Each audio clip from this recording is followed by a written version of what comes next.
কালকের ম্যাচটা হচ্ছে বড় ম্যাচ, যেখানে যে জিতবে সেই দলের পক্ষে এবারের আইএসএল জেতার সম্ভাবনা অনেকটা বেড়ে যায়। আমার মনে হয় যবে থেকে আইএসএল শুরু হয়েছে তবে থেকে এইরকম পরিস্থিতি তৈরি হয়নি। মাননীয় টুকু বসুর অবদান অনস্বীকার্য। দীর্ঘদিন ধরে কলকাতা ময়দানে উনি রয়েছেন। তার মৃত্যুতে ফুটবল, সর্বভারতীয় ফুটবল 1 মিনিটে নীরবতা পালন করবে, এটা কাম্য। नहीं नीरुज गेम कोई भी हो, पकड़ मजबूत होनी चाहिए। सीमेंट से पकड़ बनाए मजबूत। SRMB 550D TMT বার।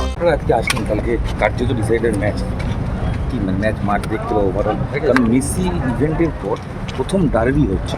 সর্বভারতীয় ফুটবল কর্তৃক হিসেবে, সভাপতি হিসেবে আপনার আজকের অবজারভেশনটা কী দেখলেন? না, ব্যবস্থাপনা দেখতে এসেছিলাম। আর এমন একটা সময় কালকের ম্যাচটা হচ্ছে বড় ম্যাচ, যেখানে যে জিতবে সেই দলের পক্ষে এবারের আইএসএল জেতার সম্ভাবনা অনেকটা বেড়ে যায়। আমার মনে হয় যবে থেকে আইএসএল শুরু হয়েছে তবে থেকে এইরকম পরিস্থিতি তৈরি হয়নি।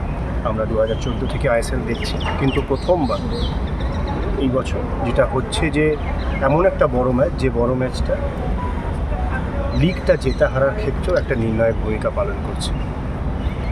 কলকাতার ফুটবল সমর্থকের একটা ভালো ম্যাচ এনজয় করবে এরকম আশা করি, একটা ভালো খেলা।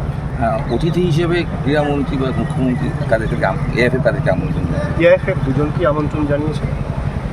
তারা উপস্থিত হয়ে বাংলার ফুটবলকে উৎসাহ দেবেন এরকম অনুরোধ রেখে অল ইন্ডিয়া ফুটবল ফেডারেশন দুজন মাননীয় মন্ত্রীকে একটি বিষয় কুতুভূষণ নামে একটি কালকে নিরবতা পালন করে এরকম একটা ইমেল এসেছে বর্মান ক্লাবের পক্ষ থেকে। শ্রী সঞ্জয় ঘোষ আমাকে ফোন করেছে। অবশ্যই টুকু বসুর, মাননীয় টুকু বসুর অবদান অনস্বীকার্য। দীর্ঘদিন ধরে কলকাতা ময়দানে উনি রয়েছেন।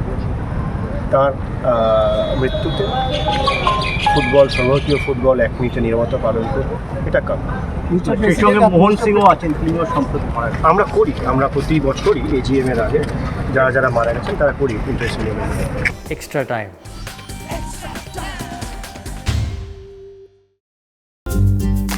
লেটেস্ট নিউজ আর এক্সক্লুসিভ ভিডিওর সঙ্গে আপডেট থাকতে এখনই সাবস্ক্রাইব করুন আমাদের ইউটিউব চ্যানেল। বেল আইকনে ক্লিক করতে ভুলবেন না যেন।